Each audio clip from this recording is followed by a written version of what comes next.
Hello again and welcome back. I hope yesterday's video was helpful for you. Today I want to talk about how not to sell. And this is really important because there's a massive difference between doing a commercial for television or selling things on social media. So we're going to have a look at how traditional TV works and how social media works in terms of serving video content. So first of all, we now watch about 50% of video content on the TV, that traditional box that we used to have in our living room, and 50% is watched through social media platforms on internet. So it could be YouTube or Facebook or other forms, Netflix as well, obviously, and Amazon. But the main difference is nowadays that if you watch videos through a social media platform, you are choosing to do that and you're choosing your content yourselves. When I grew up, and many of you, we didn't have a choice. I had 2 channels and you watched what you were served. You were served programs and you watched them. A little bit later on, we had commercial breaks, which was great because you had time to nip to the loo or put the kettle on.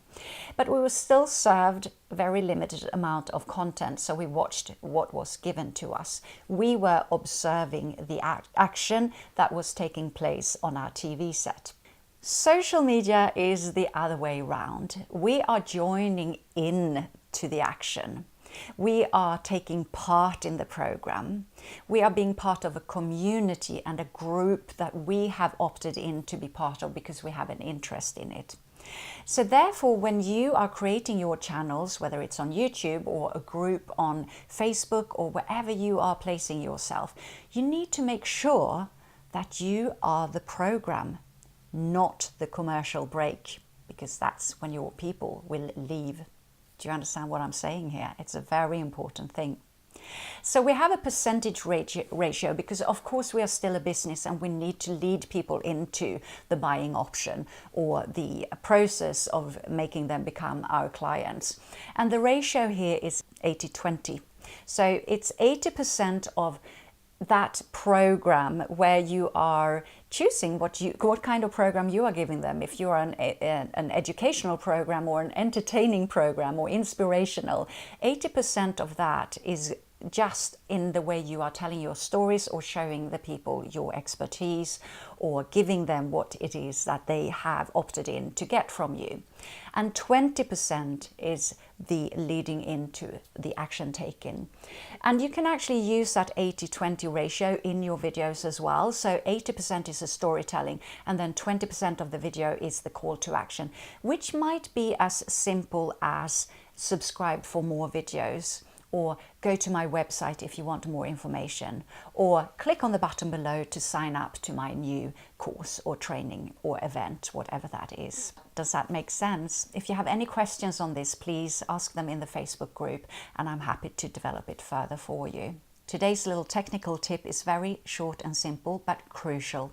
And it's all about connecting with the audience and the viewer you are talking to. And you remember how I was saying that video blogging is a very personal connection and you are actually engaging with that one person on the other side of the camera. So it's really important to make eye contact, of course. If I was talking to you here, I wouldn't be sitting talking like this, would I? It would be feeling really weird for you because you're feeling that I'm not connecting with you now, aren't you? And if you are not looking into the lens, you are disconnected. But what happens when we are filming ourselves on a smartphone? Because human beings like to meet eyes, to have that eye contact when we're talking to someone. We want to do that too when we're watching ourselves on the smartphone, right? So we end up looking at our own eyes on the screen. And that's really dangerous because the difference between looking at yourself on the screen and meeting the lens is going to look massively different.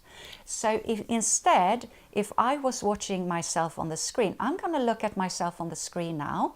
And you see that I'm just moving my eyes a tiny fraction and already I've lost the eye contact with you. So remember to look into the lens, which is the little hole at the top of the camera, or the phone, sorry, where you usually hold your ear. So I'm now going to show you something else which is leading into today's task. And today's task is just to work with different light setups in your own environment. So try out sitting facing the window, or if you're out and about, the sunshine, because you need to have light in your face. So I'm going to move over to my sofa, which is actually under the window, and you're going to see what a difference it makes if I have a window behind me, when the light comes in from behind rather than in front of me. So I'm now positioning myself in front of a window, and of course if I don't have a light, my face is going to be dark, and again we're losing the eye contact, aren't we? I'm a bit shady. So either you're going to have to compensate with lots and lots of light, and it's quite hard even with my biggest LED expensive proper video light. You can see that it's looking a little bit muggy and odd. So having a window behind you or the sunshine behind you, it's the worst thing you can do really. It's really complicating things for you.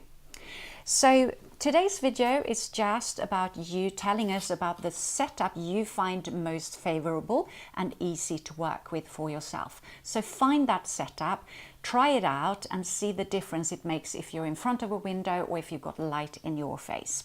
I look forward to seeing that video in the Facebook group. Thank you for watching this video, and I'll see you tomorrow. Bye for now.